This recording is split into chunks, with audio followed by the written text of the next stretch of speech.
ಸ್ಕಾಟ್ಲೆಂಡ್ನ ಗ್ಲಾಸ್ಗೋದಲ್ಲಿ ನಡೆಯುತ್ತಿರುವ ಕಾಮನ್ವೆಲ್ತ್ ಕ್ರೀಡಾಕೂಟದಲ್ಲಿ ಭಾರತ ಪದಕ ಬೇಟೆಯನ್ನು ಮುಂದುವರೆಸಿದೆ. ಕೂಟದ 5ನೇ ದಿನವಾದ ಇಂದು ಮುಂಜಾನೆ ರಾಜಾ ಮುತ್ತುಪಾಂಡಿ ಅವರು ಪುರುಷರ 65 ಕೆಜಿ ವಿಭಾಗದ ವೇಟ್ ಲಿಫ್ಟಿಂಗ್ ಸ್ಪರ್ಧೆಯಲ್ಲಿ ಬೆಳ್ಳಿ ಪದಕ ಗೆದ್ದಿದ್ದಾರೆ.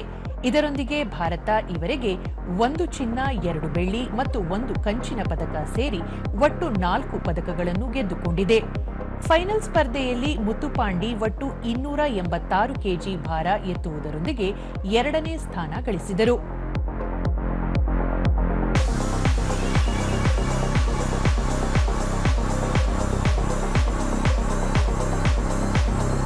ಇದಕ್ಕೂ ಮುನ್ನ ಮಹಿಳೆಯರ 48 ಕೆಜಿ ವಿಭಾಗದ ವೇಟ್ ಲಿಫ್ಟಿಂಗ್ ಸ್ಪರ್ಧೆಯಲ್ಲಿ ಮೀರಾಬಾಯಿ ಚಾನು ಒಟ್ಟು 190 ಕೆಜಿ ತೂಕ ಎತ್ತುವ ಮೂಲಕ ಸತತ 3ನೇ ಸ್ವರ್ಣ ಪದಕ ಗೆದ್ದ ಐತಿಹಾಸಿಕ ಸಾಧನೆ ಮಾಡಿದರು.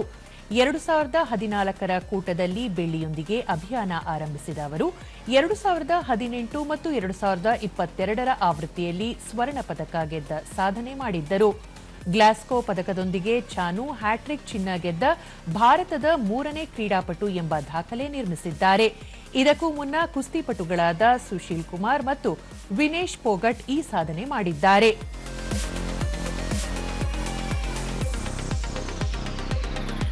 ಪುರುಷರ 60 ಕೆಜಿ ವಿಭಾಗದ ವೇಟ್ ಲಿಫ್ಟಿಂಗ್ ಸ್ಪರ್ಧೆಯಲ್ಲಿ ಭಾರತದ ರಿಷಿಕಾಂತ್ ಸಿಂಗ್ ಬೆಳ್ಳಿ ಪದಕ ಜಯಿಸಿದ್ದಾರೆ.